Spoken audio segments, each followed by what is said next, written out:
വരുന്നത്. ഇത് എത്ര ഉണ്ടാവും അപ്പോൾ? 1,150. ഓക്കെ. ഇനി കഴിച്ചിക്കോ. ഞങ്ങൾ ഇന്നലെ ശരിക്കും പറഞ്ഞാൽ ഇന്നലെ മുതൽ നമ്മൾ ഈ കുളത്തിലെ മീൻ പിടിക്കാൻ നടത്തിയാണ്. ശരിക്കും ഇത്ര ചെറിയൊരു കുളത്തിൽ 10 സെൻറ്റ് കുളത്തിൽ ഇത്ര മീൻ ഉണ്ടാവുമെന്ന് നമ്മൾ പ്രതീക്ഷിച്ചിട്ടില്ല. പക്ഷേ നമ്മൾ പ്രതീക്ഷയ്ക്ക് എതിരായിട്ട് ഇഷ്ടംപോലെ മീൻ കിട്ടി. അപ്പോൾ അതുകൊണ്ട് ഇനി അടുത്ത കൃഷിക്കുള്ള മീനൊക്കെ കാര്യങ്ങളൊക്കെ റെഡിയാക്കിയിട്ടുണ്ട്. ഏകദേശം വലിയ കുട്ടികളെ അവർ ഇടുന്നത്.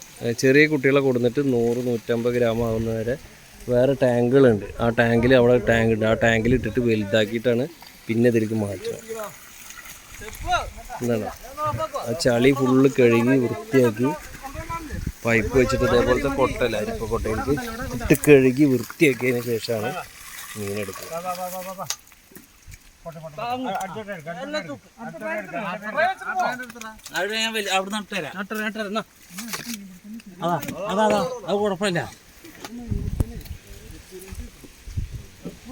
നമുക്കിത് കൊണ്ടിടണ കാണാൻ നോക്കാം. ഇത് കഴുകിയില്ല, ഇത് കഴുകി വൃത്തിയാക്കിയില്ലേ? കഴുകി മീനിക്ക് കുളിപ്പിച്ച് കുട്ടപ്പനാക്കിയതാണോ? അടിപൊളി സെറ്റാക്കിയിട്ടാണ് ഇനി ആ ടാങ്കിലേക്ക് മാറ്റുന്നത്. അപ്പോൾ നാച്ചുറൽ കുളത്തിൽ നിന്ന് മീൻ പിടിക്കണത് എങ്ങനെയാണ്, അല്ലാതെ നമ്മൾ നേരിട്ട് വണ്ടി കയറ്റി കഴിഞ്ഞാൽ മീനൊക്കെ പട ചാകും.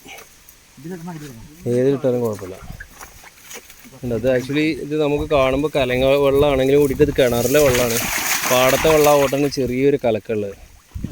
അപ്പോൾ ഇതിലേക്ക് ഇട്ട് ഇതിലിപ്പോൾ ഓൾറെഡി 700 കിലോ മീൻ ഒന്നിൽ തന്നെ കിടക്കുന്നുണ്ടെന്നാണ് എൻ്റെ അഭിപ്രായം.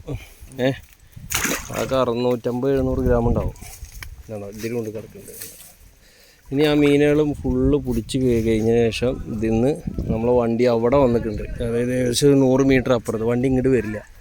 വന്നു കഴിഞ്ഞാൽ ഇവിടെയൊക്കെ പൂന്തി പോകും കണ്ടോ. അപ്പോൾ ഇവിടുന്ന് അങ്ങോട്ട് തൂക്കിയിട്ട് ഏറ്റി കിടത്തും. ഈ കവുങ്ങിനുള്ള വെള്ളങ്ങളൊക്കെ ഇവിടുന്നാണ് അടിക്കുന്നത്. ഇതിലത്തെ വെള്ളം അടിക്കുന്നത്.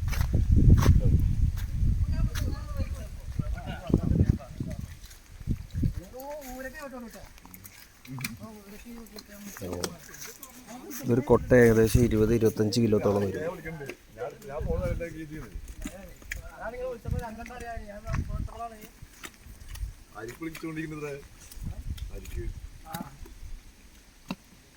കിട്ടണ്ടാ